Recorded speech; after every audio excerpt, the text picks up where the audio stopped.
ನಮಸ್ಕಾರ. ಈ ನ್ಯೂಸ್ ಟಿವಿಯ ಸ್ಪೀಡ್ ನ್ಯೂಸ್ಗೆ ಸ್ವಾಗತ. ದೇಶ, ರಾಜ್ಯ ಹಾಗೂ ಸ್ಥಳೀಯ ವಿದ್ಯಮಾನಗಳ ಪಟಾಪಟ್ ಸುದ್ದಿ.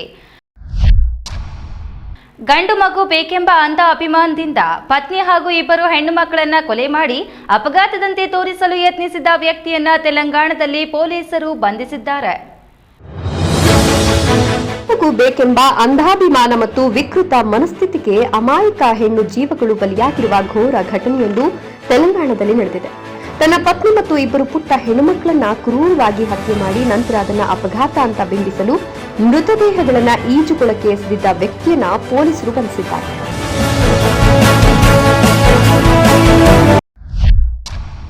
ಹಾವೇರಿಯಲ್ಲಿ ಡೆಪ್ಯೂಟಿ ಸ್ಪೀಕರ್ ರುದ್ರಪ್ಪ ಲಮಾಣಿ ಅವರ ಎಸ್ಕೋರ್ಟ್ ವಾಹನ ಬಸ್ಗೆ ಡಿಕ್ಕಿ ಹೊಡೆದಿದೆ. ನಗರದ ಹೊಸಮನೆ ಸಿದ್ದಪ್ಪ ವೃತ್ತದಲ್ಲಿ ಡೆಪ್ಯೂಟಿ ಸ್ಪೀಕರ್ ರುದ್ರಪ್ಪ ಲಮಾಣಿ ಅವರ ಎಸ್ಕಾರ್ಟ್ ವಾಹನ ಅಪಘಾತಕ್ಕೀಡಾಗಿದೆ. ಅತಿ ವೇಗದಲ್ಲಿ ಸಂಚರಿಸುತ್ತಿದ್ದ ವಾಹನ ಬಸ್ಗೆ ಡಿಕ್ಕಿ ಹೊಡೆದಿದೆ ಎನ್ನಲಾಗಿದೆ. ಚಾಲಕ ಚೆನ್ನಬಸಪ್ಪ ವಿರುದ್ಧ ದೂರು ದಾಖಲಾಗಿದ್ದು ಹಾವೇರಿ ಸಂಚಾರಿ ಪೊಲೀಸ್ ಠಾಣೆಯಲ್ಲಿ ಪ್ರಕರಣ ದಾಖಲಿಸಿ ತನಿಖೆ ಮುಂದುವರಿಸಲಾಗಿದೆ.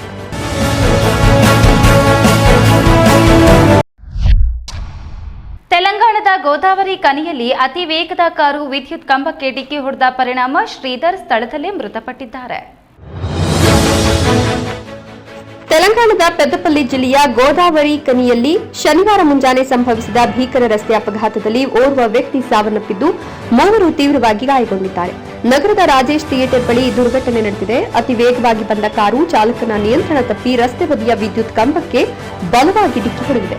ಡಿಕ್ಕಿಯ ರಭಸಕ್ಕೆ ಕಾರಿನ ಮುಂಭಾಗ ಸಂಪೂರ್ಣವಾಗಿ ನಜ್ಜುಗುಜ್ಜಾಗಿದ್ದು ವಾಹನದ ಒಳಗಿದ್ದ 4 ಸಿಲುಕಿಕೊಂಡಿದ್ರು. ಅಪಘಾತದ ತೀವ್ರತೆಗೆ ಕಾರಿನಲ್ಲಿದ್ದ ಶ್ರೀಧರ್ ಅನ್ನೋರು ಸ್ಥಳದಲ್ಲಿ ಮೃತಪಟ್ಟಿದ್ದಾರೆ.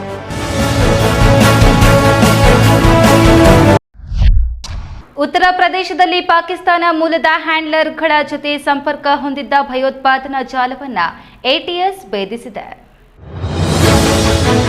ದೇಶದ ಸಾರ್ವಭೌಮತ್ವಕ್ಕೆ ಧಕ್ಕೆ ತರಲು ಮತ್ತು ಸಾರ್ವಜನಿಕರಲ್ಲಿ ಭೀತಿ ಹುಟ್ಟಿಸಲು ಹೊಂಚು ಹಾಕಿದ್ದ ಭಯೋತ್ಪಾದನಾ ಜಾಲವೊಂದನ್ನು ಉತ್ತರ ಪ್ರದೇಶ ಎಟಿಎಸ್ ಯಶಸ್ವಿಯಾಗಿ ಭೇದಿಸಿದೆ. ಪಾಕಿಸ್ತಾನ ಮೂಲದ ಹ್ಯಾಂಡ್ಲರ್ಗಳ ನಿರ್ದೇಶನದಂತೆ ಭಾರತದ ವಿವಿಧೆಡೆ ವಿಧ್ವಂಸಕ ಕೃತ್ಯಗಳನ್ನು ಎಸಗುತ್ತಿದ್ದ 4 ಆರೋಪಿಗಳನ್ನು ಬಂಧಿಸಲಾಗಿದೆ.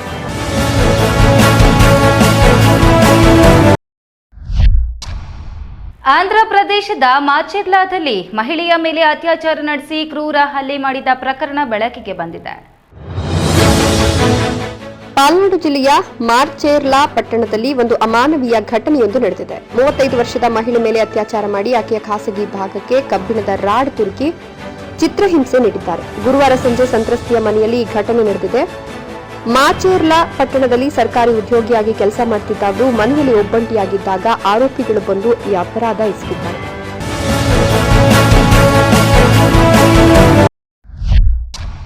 ಬೆಂಗಳೂರು ಆವಲಹಳ್ಳಿಯ ಸಲೂನ್ನಲ್ಲಿ ಪ್ರಪೋಸ್ ವಿಚಾರಕ್ಕೆ ಶುರುವಾದ ವಿವಾದ ಮಾರಾಮಾರಿಗೆ ತಿರುಗಿದೆ.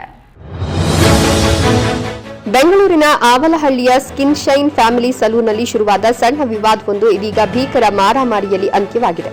ಸಲೂನ್ನಲ್ಲಿ ಕೆಲಸ ಮಾಡುತ್ತಿದ್ದ ಬ್ಯೂಟಿಷಿಯನ್ಗೆ ಮಾಲೀಕ ಪ್ರಪೋಸ್ ಮಾಡಿದ್ದಾನೆ ಎಂಬ ಆರೋಪ ಹಾಗೂ ಅದನ್ನು ವಿರೋಧಿಸಿದ್ದಕ್ಕಾಗಿ ಕೆಲಸದಿಂದ ತೆಗೆದಿದ್ದೇ ಈ ಗಲಾಟೆಗೆ ಮೂಲ ಕಾರಣ ಎನ್ನಲಾಗಿದೆ.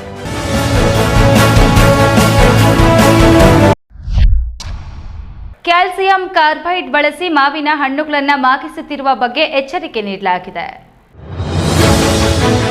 ಬೇಸಿಗೆ ಆರಂಭವಾಗುತ್ತಿದ್ದಂತೆ ಮಾರುಕಟ್ಟೆಗೆ ಹಣ್ಣುಗಳ ರಾಜ್ಯ ಮಾವಿನ ಹಣ್ಣು ಲಗ್ಗೆ ಇಟ್ಟಿದೆ. ಬೆಂಗಳೂರು ಸೇರಿದಂತೆ ದೇಶದ ಬೇರೆ ಬೇರೆ ರಾಜ್ಯಗಳಲ್ಲಿ ಮಾವಿನ ಹಣ್ಣಿನ ಮಾರಾಟ ಜೋರಾಗಿ ನಡೆದಿದೆ. ಆದರೆ ಮಾವಿನ ಹಣ್ಣು ಸಿಹಿಯೋ ಅಥವಾ ವಿಷಯವೋ ಎಂಬ ಬಗ್ಗೆ ಈಗಲೇ ಎಚ್ಚೆತ್ತುಕೊಳ್ಳಿ. ಕೇವಲ ಲಾಭದ ಆಸೆಗೆ ಬಿದ್ದ ಕೆಲವು ವ್ಯಾಪಾರಿಗಳು ಕ್ಯಾಲ್ಸಿಯಂ ಕಾರ್ಬೈಡ್ ನಂತಹ ಮಾರಕ ರಾಸಾಯನಿಕಗಳನ್ನು ಬಳಸಿ ಹಣ್ಣುಗಳನ್ನು ಮಾಗಿಸುತ್ತಿದ್ದಾರೆ. ಈ ಕುರಿತು Hyderabad police commissioner VC Sajjanar ಅವರು ಸಾರ್ವಜನಿಕರಿಗೆ ಮಹತ್ವದ ಎಚ್ಚರಿಕೆ ನೀಡಿದ್ದಾರೆ. ಇದೇ ಬೆಂಗಳೂರಿನಲ್ಲೂ ಕೂಡ ಇಂತಹ ಮಾವಿನ ಹಣ್ಣುಗಳು ಮಾರಾಟವಾಗುತ್ತಿದೆ. ಹೈದರಾಬಾದ್ ಪೊಲೀಸರಂತೆ ಬೆಂಗಳೂರಿನ ಪೊಲೀಸರು ಕೂಡ ಈ ಬಗ್ಗೆ ಸಾರ್ವಜನಿಕ ಜಾಗೃತಿಯನ್ನು ಮೂಡಿಸಬೇಕಿದೆ.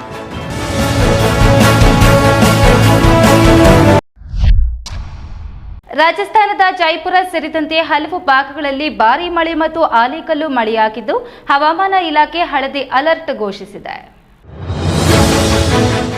ರಾಜಸ್ಥಾನದ ಜೈಪುರದ ಹಲವಾರು ಭಾಗಗಳಲ್ಲಿ ಭಾರೀ ಮಳೆ ಮತ್ತು ಆಲಿಕಲ್ಲು ಮಳೆಯಾಗಿದ್ದು ಹಠಾತ್ ಹವಾಮಾನ ವೈಪರೀತ್ಯ ಉಂಟಾಗಿದೆ. ಭಾರತೀಯ ಹವಾಮಾನ ಇಲಾಖೆಯು ಈ ಪ್ರದೇಶದಲ್ಲಿ ಗುಡುಗು ಮಿಂಚು ಮತ್ತು ಬಿರುಗಾಳಿಗಳ ಎಚ್ಚರಿಕೆಯನ್ನು ಹಳದಿ ಅಲರ್ಟ್ ನೀಡಿದೆ. ಮುಂದಿನ 2 ದಿನಗಳವರೆಗೆ ಬಿರುಗಾಳಿ ಮತ್ತು ಮಳೆಯ ಎಚ್ಚರಿಕೆಯನ್ನು ನೀಡಲಾಗಿದೆ. ಮುಂದಿನ 2 ದಿನಗಳವರೆಗೆ ರಾಜ್ಯದ ಹೆಚ್ಚಿನ ಜಿಲ್ಲೆಗಳಲ್ಲಿ ಬಲವಾದ ಗಾಳಿ, ಮಳೆ ಮತ್ತು ಆಲಿಕಲ್ಲು ಮಳೆಯಾಗುವ ಸಾಧ್ಯತೆ ಇದೆ. ಹವಾಮಾನ ಇಲಾಖೆಯೊಂದು 7 ಜಿಲ್ಲೆಗಳಲ್ಲಿ ಗುಡುಗು ಮತ್ತು ಮಳೆಯ ಎಚ್ಚರಿಕೆಯನ್ನು ನೀಡಿದೆ.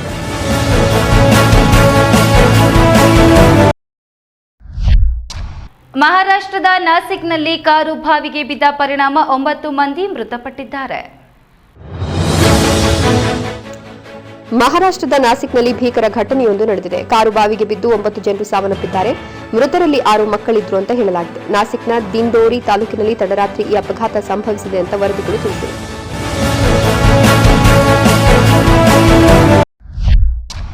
ಅಯೋಧ್ಯೆಯಲ್ಲಿ ಬುರ್ಕಾ ಧರಿಸಿದ ಮಹಿಳೆಯ ಆಭರಣ ಅಂಗಡಿಯಲ್ಲಿ ಲಕ್ಷಾಂತರ ಮೌಲ್ಯದ ಚಿನ್ನ ದೋಚಿ ಪರಾರಿಯಾಗಿದ್ದಾಳೆ.